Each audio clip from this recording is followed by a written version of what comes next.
Évoquons maintenant, dans le cadre de cette Inspire and Connect by BPI France à Casablanca, ce dispositif que l'on appelle le volontariat international en entreprise. Et à mes côtés, vous m'excuserez mesdames, mais puisqu'il est en minorité, je me tourne vers lui, Michel Boza, bienvenue, vous êtes directeur Afrique du Nord Business France.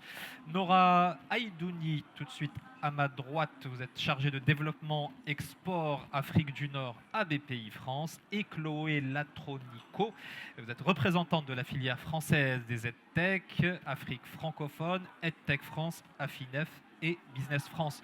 Je me retourne vers vous, Michel Boza, en tant que directeur Afrique du Nord chez Business France. Vous êtes au cœur de ce dispositif VIE, je rappelle, Volontariat International Entreprise.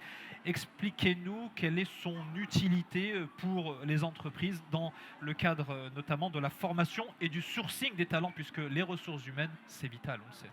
C'est vital et c'est un moyen simple et gagnant-gagnant de détecter des jeunes talents et de les former avant une embauche. Et ça, c'est très utile puisque c'est une thématique qui est vraiment commune à l'ensemble des entreprises. Alors qu'est-ce que c'est que le VIE? C'est un service civique à l'international. Il y a deux parties. Il y a des jeunes talents, des jeunes professionnels. Il y en aura deux qui vont témoigner tout à l'heure, qui partent donc en service civique. Il faut être âgé de 18 à 28 ans et être de nationalité européenne. Et donc, ça permet à ces jeunes d'acquérir une expérience, d'acquérir des soft skills, les fameux soft skills, donc c'est un accélérateur de carrière. Et l'autre partie, c'est l'entreprise qui est confrontée à un problème de sourcing de talents et qui, grâce aux missions qu'elle va proposer, va pouvoir attirer des talents, peut-être qu'elle n'attirera pas simplement sur des missions en France. Et pour elle, donc, c'est un moyen de tester des jeunes, de les mettre en situation réelle d'expertise et d'expérience formatrice à l'étranger pour, dans beaucoup de cas, ensuite sortir sur une embauche, puisque c'est un processus qui permet vraiment d'acquérir des talents et de les fidéliser. Qu'est-ce qui vous a poussé, vous, Nora Aïdouni, à choisir cette voie du VIE? Alors, il faut savoir que moi, j'ai fait il y a quelques années un Erasmus. Et quand l'année a été finie, j'avais qu'une envie, c'était de repartir. Alors Erasmus, ce programme d'échange effectivement en Europe qui permet d'aller poursuivre ses études dans un autre pays de l'Union européenne. Exactement. Donc ce goût à l'international est aussi né très tôt par des voyages que je fais depuis très très petite entre la France et l'Afrique du Nord.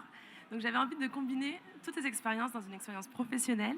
Et est venue la plateforme de mon volontariat qui permet justement de voir les offres. Et quand j'ai vu l'offre pour BPI France, je me suis dit que ça matchait exactement avec ce que je recherchais, tant sur le point de vue de l'entrepreneuriat, le développement sur une zone à laquelle j'ai une attache.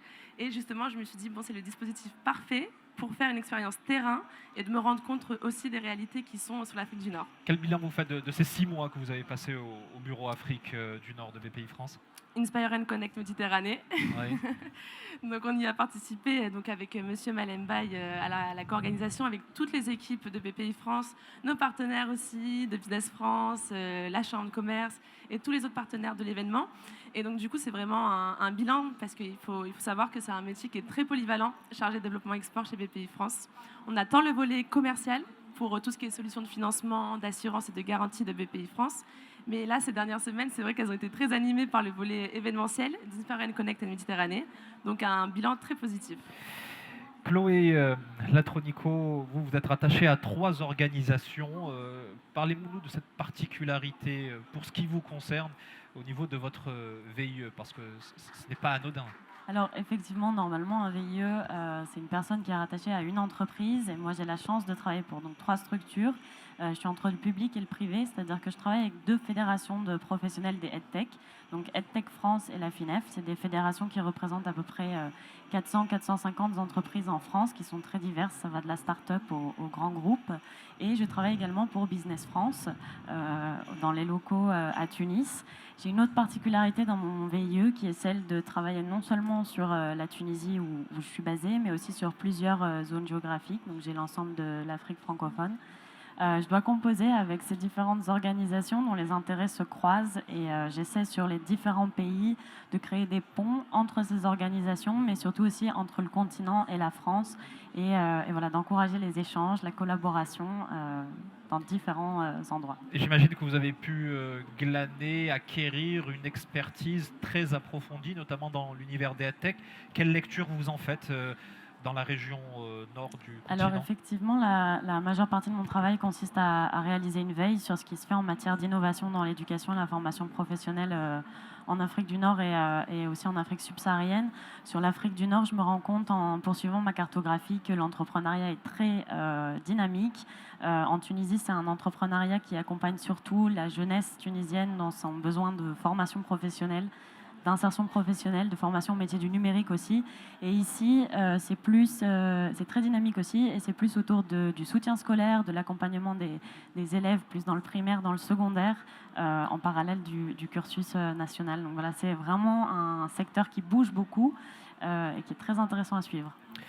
Michel Bozan, on voit tous les avantages qu'on peut tirer du VIE, mais on a le sentiment que les entreprises y font assez peu appel. Est-ce que c'est juste un ressenti ou c'est une réalité? Alors, je pense que les témoignages de Nora et Chloé sont éclairants. On a des jeunes qui sont vraiment dans une logique de sortir de leur zone de confort, d'aller se confronter aux réalités à l'étranger. Et ça, c'est une ressource que tous les entrepreneurs recherchent. Peut-être qu'il y a un déficit de communication. C'est quand même un dispositif aguerri. Depuis 2000, il y a 90 000 jeunes qui ont été formés en VIE pour plus de 8 000 entreprises. Donc je pense que c'est connu, mais il faut encore plus le faire connaître, parce que si on n'a pas d'offre de mission des entreprises, on n'a pas des jeunes talents après à mettre en face. Est-ce qu'il y a une disparité, Est-ce qu'il y a une disparité en fonction des régions du monde? Parce que là, on est sur l'Afrique du Nord. Est-ce que peut-être ça fonctionne mieux en Amérique ou en Asie? Est-ce que vous arrivez à établir une cartographie? Globalement, le dispositif VIE, il est là pour accompagner les entreprises. Donc là où on a de l'entreprise française, de l'investissement, des projets, on a des VIE et on a des jeunes talents. Sur l'Amérique du Nord, par exemple, qui est un très gros continent dans lequel on a eu beaucoup de jeunes, on a eu une coupure pendant le Covid, ça reprend. L'Europe est le premier continent. L'Afrique est quand même une destination importante. Il y a à peu près 450 jeunes aujourd'hui en Afrique, donc 45 en Afrique du Nord, entre le Maroc et la Tunisie. Et je pense que la logique, c'est qu'à partir du moment où il y a des projets d'investissement d'entreprise, de développement, il y a des besoins de talents. On peut bien évidemment mixer ces talents avec des talents européens, des talents locaux et faire vraiment un mixte gagnant. Et à partir de là, on doit avoir des offres de missions avec, je l'espère, plus de missions en Afrique du Nord et notamment au Maroc. On a écouté tout à l'heure toutes les stratégies de co-développement, c'est-à-dire de réfléchir au niveau de l'entrepreneur à prendre pied en Afrique du Nord et un pied en France, et à partir de là conquérir le monde. Ça, sur ce type de projet et d'investissement, on a besoin de RH, on a besoin de talents, et c'est certainement des missions dans le futur en Afrique du Nord. En tout cas, je le souhaite pour qu'on ait le maximum de jeunes comme ça, qui passent une partie de leur vie après la fin des études, puisque généralement nos jeunes ont 25 ans à peu près en moyenne, et qui passent 1 an, 2 ans dans un pays. Ils vont en sortir avec une expérience, avec une attache de cœur sur le pays, et c'est un socle sur lequel on peut développer des relations bilatérales. Et pour eux, ou pour elles, parce qu'il y a 42% de femmes quand même dans nos VIE, donc sur les 8000 actuellement qu'on a dans le monde, c'est une expérience qui marquera à jamais et qui leur permettra après de se projeter, d'accélérer plus vite dans leur carrière. Justement, en termes de projection, en quelques mots, Nora Idouni, comment vous voyez les prochains mois, l'évolution de votre carrière? J'imagine que vous vous voyez encore à l'étranger, à sillonner le monde? Bien sûr, surtout avec un événement comme Inspire Connect Méditerranée, on sait que on participe à une dynamique régionale et on a envie de continuer à contribuer et continuer à être une sorte de pont entre justement les deux rives de la Méditerranée.